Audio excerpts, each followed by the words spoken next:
ಸೈನಿಕರು ಸಿಕ್ಕಿದ್ರು. ನಾವು ಅವ್ರು ಏನಂದ್ರು ಅಂದರೆ, ನೀವು ನೆಮ್ಮದಿಯಾಗಿ ಮಲ್ಕೊಳ್ಳಿ, ನಾವೇ ನಿಮ್ಮ ಈ ಗಡಿಯಲ್ಲಿ ನಾವು ನಿಮ್ಗೆ ರಕ್ಷಿಸ್ತೀವಿ ಅಂದರು.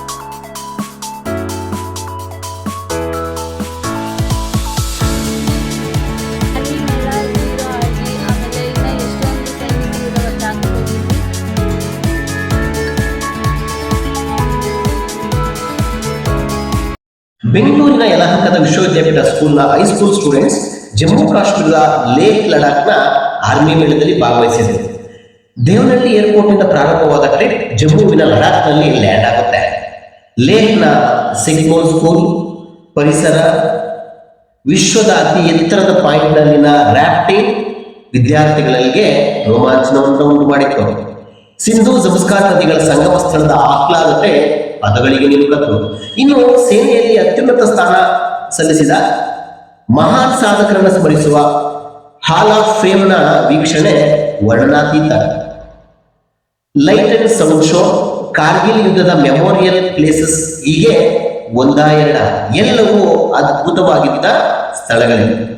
ಇನ್ನು ಯಲಹಂಕದ ರಾಜಾಕೋಟೆ ಸಮೀಪದ ಹೊನ್ನೇನಹಳ್ಳಿಯ ತಕ್ಷಶಿಲಾ ಕ್ಯಾಂಪಸ್ನ 20ಕ್ಕೂ ಹೆಚ್ಚು ಮಕ್ಕಳು, ಟೀಚರ್ಸ್ ಆರ್ಮಿ ಮೇಳದಲ್ಲಿ ಭಾಗವಹಿಸಿದ್ರು. ವಿಶ್ವವಿದ್ಯಾಪೀಠ ಶಾಲೆಯ ಶ್ರೀ ಸುಶೀಲಾ ಸಂತೋಷ್ ಅವರು ಈ ಟ್ರಿಪ್ನ ಮುಂದಾಳತ್ವ ವಹಿಸಿದರು. ಆರ್ಮಿ ಮೇಳದಲ್ಲಿ ಯುದ್ಧೋಪಕರಣಗಳನ್ನು ಹೇಗೆ ಬಳಸುವುದು ಎಂಬ ಬಗ್ಗೆ ಸೈನ್ಯದ ಹಿರಿಯರು ಮಕ್ಕಳಿಗೆ ಪಾಠದ ರೂಪದಲ್ಲಿ ತಿಳಿಸಿದರು. ಜಮ್ಮು ಭಾಗದಲ್ಲಿನ ಗಡಿಯ ಬಾಲ್ಟಿಸ್ಟಾನ್ ಹೆರಿಟೇಜ್ ಹೌಸ್, ಹಿಮಾಲಯದ ಮಡಲಲ್ಲಿ ಜನ ನೈಸರ್ಗಿಕವಾಗಿ ಗೃಹಬಳಕೆ ವಸ್ತುಗಳನ್ನ ಹೇಗೆ ಕೋಲ್ಡ್ ಸ್ಟೋರೇಜ್ ಮತ್ತು ನ್ಯಾಚುರಲ್ ಸ್ಟೋರೇಜ್ಗಳಲ್ಲಿ ಸಂಗ್ರಹಿಸ್ತಾರೆ ಎಂಬ ಬಗ್ಗೆ ಸಹ ವಿದ್ಯಾರ್ಥಿಗಳು ತಿಳಿದರು.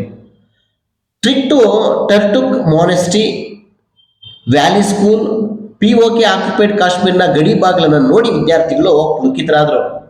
ಗಡಿಯಲ್ಲಿ ಅಂದ್ರೆ ಭಾರತದ ಈಗಿನ ಗಡಿಯ ಮೊದಲ ಗ್ರಾಮ, ಆರ್ಮಿ ಬೇಸ್, ತಂಗ್ ಪ್ಯಾಂಗಾಂಗ್ ಸರೋವರ, ಆ ಸರೋವರದ ನೀರಿನ ಪರಿಶುಭ್ರತೆ, ಮೈತ್ರೇಯಿ ಬುದ್ಧ ಸ್ತೂಪ, ಲೇಹ್ ಅರಮನೆ, ಹೀಗೆ ಅನೇಕ ಸ್ಥಳಗಳು ವಿದ್ಯಾರ್ಥಿಗಳಿಗೆ ರೋಮಾಂಚನವನ್ನುಂಟು ಮಾಡಿದವು. ಬೆಂಗಳೂರಿನ ಯಲಹಂಕದ ಸಿಂಗನಾಯಕನಹಳ್ಳಿಯ ಲೇಹ್ ಲಡಾಖ್ ಟ್ರಿಪ್ ವಿದ್ಯಾರ್ಥಿಗಳಿಗೆ ದೇಶಭಕ್ತಿಯನ್ನು ತುಂಬುವಲ್ಲಿ ಯಶಸ್ವಿಯಾಗಿದೆ. ಕಾರ್ಗಿಲ್ ವಿಜಯ್ ದಿವಸ್ನ ಸಂಭ್ರಮ, ಹಾಗೆಯೇ ಆಗಸ್ಟ್ 15ರ ಸ್ವಾತಂತ್ರ್ಯೋತ್ಸವದ ಸಂದರ್ಭಗಳಲ್ಲಿ ವಿಶ್ವವಿದ್ಯಾಪೀಠ ಶಾಲೆಯು ತನ್ನ ಶಾಲಾ ಮಕ್ಕಳಿಗೆ ಭಾರತದ ಸೇನೆಯ ಪರಾಕ್ರಮದ ಬಗ್ಗೆ, ಸೇನೆಯ ಸ್ಥಿತಿಗತಿಗಳ ಬಗ್ಗೆ ಚಿತ್ರಣವನ್ನು ಉಣಬಡಿಸಿದ್ದು ಮಾತ್ರ ಶ್ಲಾಘನೀಯ. ಆರ್ಮಿ ಮೇಳ, ಝೀರೋ RD, ಆಮೇಲೆ ಇನ್ನು ಎಷ್ಟೊಂದು ಸೈನಿಕರು ಇರೋ ಜಾಗಕ್ಕೆ ಹೋಗಿದ್ವಿ. ಅಲ್ಲಿ ಹೋದಾಗ ನಮಗೆ ಇರೋ ದೇಶಭಕ್ತಿ ಇನ್ನೂ ಹೆಚ್ಚಾಗಿತ್ತು. ಆಮೇಲೆ ನಾವು ಮೂವೀಸಲ್ಲಿ, ಬುಕ್ಕಲ್ಲಿ ಆ ಥರ ಎಲ್ಲ ಓದಿರ್ತೀವಿ, ಕೇಳಿರ್ತೀವಿ. ಬಟ್ ಸೈನಿಕರನ್ನ ರಿಯಲ್ ಲೈಫಲ್ಲಿ ಹೋಗಿ ಅವ್ರನ್ನ ನೋಡಿ ಅವ್ರ ಕಷ್ಟನ ನಾವು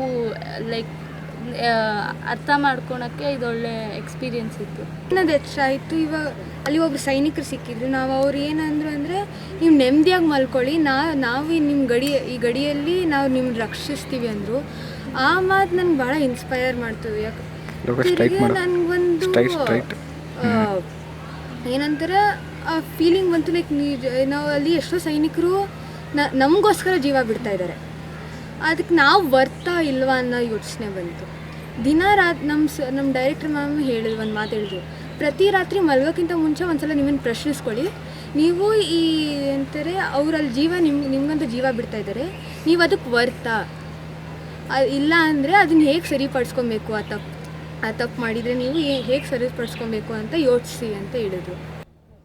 ನಾಯಿಬ್ ಸುಬೇದಾರ್ ಮನೀಶ್ ಅಂತೇಳಿ ನಮ್ಮ ಸೇನೆಯ ತುಂಬ ಉನ್ನತ ಅಧಿಕಾರಿ, ಅವರು ಒಂದು ಮಾತು ಹೇಳಿದ್ರು, ನೀವು ಮುಂದಿನ ಸಲ ಭೇಟಿ ಕೊಡಿ, ನಾವಿನ್ನೂ ಮುಂದೆ ಹೋಗ್ತೀವಿ, ಪಾಕಿಸ್ತಾನದ ಕೆಲವು ಏನು ಪ್ರದೇಶಗಳು ನಮಗೆ ಬರಬೇಕು, ನಮ್ಮ ಏನು ಭಾರತದ ಒಂದು ಸ್ಥಾನಗಳಿದೆ, ನಾವು ಇನ್ನು ಮುಂದೆ ಹೋಗ್ತೀವಿ, ಗಿಲ್ಗಿಟ್ ಬಾಲ್ಟಿಸ್ತಾನ್ ಏರಿಯಾ, ಅದನ್ನು ನಾವು ಆಕ್ಯುಪೈ ಮಾಡ್ತೀವಿ, ಮುಂದೆ ನೆಕ್ಸ್ಟ್ ಟೈಮ್ ಬನ್ನಿ ಅಂತ ಹೇಳಿದ್ರು.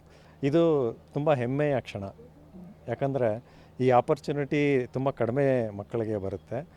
ಅಲ್ಲಿ ಹೋಗಿ ನಾವು ವಿಹರಿಸಬೇಕಾದ್ರೆ ತುಂಬ ನಮಗೆ ಒಂದು ಫೀಡ್ಬ್ಯಾಕ್ ಏನು ಸಿಕ್ತು ಅಂದರೆ, ಎಷ್ಟೋ ನಮ್ಮ ಇಂಡಿಯನ್ ಸಿಟಿಸನ್ಸ್ ಬಂದಿದ್ದರು. ಅವರೆಲ್ಲ ಏನು ಹೇಳಿದ್ರು ಅಂದರೆ, ನೀವು ಈ ಮಕ್ಕಳನ್ನ ಕರ್ಕೊಂಡ್ಬಂದಿದ್ದೀರಾ ಈ ಪ್ರದೇಶಕ್ಕೆ, ಅದು ನಮಗೆ ತುಂಬ ಪ್ರೌಡ್, ಹೆಮ್ಮೆಯ ಕ್ಷಣ. ಇದು ಈ ಒಂದು ಏನು ನಮಗೆ ಅವಕಾಶ ಸಿಕ್ತು, ಇದು ನಮ್ಮ ನಿರ್ದೇಶಕರಾದಂತಹ ಸುಶೀಲಾ ಸಂತೋಷ್ ಮೇಡಮಿಂದ ಮಾತ್ರ ಸಾಧ್ಯ ಆಯಿತು. ಅವರು ಸರ್, ಮಕ್ಕಳಿಗೆ ಪ್ರಾಕ್ಟಿಕಲ್ ಎಕ್ಸ್ಪೀರಿಯನ್ಸ್ ಇರಬೇಕಾಗತ್ತೆ. ಯಾಕಂದರೆ ಇವಾಗ ಎಲ್ಲ ಪೇರೆಂಟ್ಸೂ ತುಂಬ ಅಫ್ಲುಯೆಂಟ್ ಫ್ಯಾಮ್ಲೀಸ್ ಇರೋದ್ರಿಂದ ಕಷ್ಟ ನೋಡದೆ ನಮ್ಮ ಮಕ್ಕಳು ಬೆಳೀತಾ ಇದ್ದಾರೆ, ಕಷ್ಟ ಕೇಳಿಸ್ಕೊಳ್ದೆ ಬೆಳೀತಾ ಇದ್ದಾರೆ. ಕಷ್ಟ ಅನ್ನೋ ಪದಕ್ಕೆ ಅರ್ಥನೂ ಗೊತ್ತಾಗಲ್ಲ ಸ್ವಲ್ಪ ದಿನ ಆದಮೇಲೆ. ಅದಕ್ಕೋಸ್ಕರ ಈಗ ಲೇ ಲಡಾಖ್ ಅನ್ನೋದು ಎಂಥ ಜಾಗ ಅಂದರೆ, ಅಲ್ಲಿ ನಮ್ಮ ಮಿಲ್ಟ್ರಿಯವರು ಸುಮಾರು ಜನ ಈ ಕಾರ್ಗಿಲ್ ಯುದ್ಧ ಆದಮೇಲೆ ಅವ್ರು ಎಂಥ ಜೀವನ ನಡೆಸ್ತಾ ಇದ್ದಾರಲ್ಲಿ. ಯಾಕಂದರೆ ನಾವು ಎಲ್ಲರೂ ಸೋಲ್ಜರ್ಸ್ ಆಗೋಕ್ಕಾಗಲ್ಲ, ಬಟ್ ನಾವು ಮಾಡೋ ಕೆಲಸಗಳನ್ನೇ ನಿಷ್ಠೆಯಾಗಿ ಮಾಡಿದ್ರೆ ಈಕ್ವಿವೆಲೆಂಟ್ ಟು ಸೋಲ್ಜರ್ಸ್, ಬಿಕಾಸ್ ನಮ್ಮಿಂದ ತೊಂದರೆ ಬರಲ್ಲ. ಸೊ ಇವ್ರಿಗೆ ಪ್ರಾಕ್ಟಿಕಲ್ ಎಕ್ಸ್ಪೀರಿಯನ್ಸ್ ಕೊಡ್ಸೋಕ್ಕೋಸ್ಕರ ಲೇ ಲಡಾಖ್ ಕರ್ಕೊಂಡು ಹೋಗೋಣ ಅಂತ ಅಂದ್ಕೊಂಡ್ರು. ವಿದ್ಯಾರ್ಥಿಗಳು ಮುಂದಿನ ಭವಿಷ್ಯದ ಉಜ್ವಲ ಪ್ರಜೆಗಳು. ಈ ಮಕ್ಕಳಲ್ಲಿ ದೇಶಭಕ್ತಿಯನ್ನು ಮೂಡಿಸೋದು, ಆ ಮೂಡಿಸುವ ಸಲುವಾಗಿ ಯಲಹಂಕದ ವಿಶ್ವವಿದ್ಯಾಪೀಠ ಸಂಸ್ಥೆ ಮಕ್ಕಳನ್ನು ಗಡಿ ಜಮ್ಮು ಕಾಶ್ಮೀರದ ಲೇಹ್ ಲಡಾಖ್ಗೆ ಕರ್ಕೊಂಡೋಗಿದ್ದು, ಅಲ್ಲಿ ಆರ್ಮಿ ಮೇಳದಲ್ಲಿ ಅವರು ಭಾಗವಹಿಸುವಂತೆ ಮಾಡಿ ಅಲ್ಲಿ ಸೈನಿಕರು ಎಷ್ಟೆಲ್ಲ ಶ್ರಮ ಆಗ್ತಾರೆ, ದೇಶಕ್ಕಾಗಿ ಎಷ್ಟೆಲ್ಲ ಪ್ರಾಣತ್ಯಾಗ ಮಾಡಲಿಕ್ಕೂ ಸಿದ್ಧ ಆಗಿದ್ದಾರೆ ಅನ್ನೋದನ್ನು ಖುದ್ದಾಗಿ ನೋಡ್ಕೊಬಂದಿರೋ ಅನುಭವ ಅದು ಪದಗಳಲ್ಲಿ ವರ್ಣನೆಗೆ ನಿಲುಕದ್ದು. ಅಂತಹ ಒಳ್ಳೆ ಕೆಲಸ ಮಾಡಿರ್ತಕ್ಕಂಥ ವಿಶ್ವವಿದ್ಯಾಪೀಠ ಸಂಸ್ಥೆಗೆ ನನ್ನದೂ ಒಂದು ನಮನ. ಶಶಾಂಕ್ ಜೊತೆ ಸುರೇಶ್ ಬಾಬು, ವಿಶ್ವಭಾರತಿ, ಯಲಹಂಕ.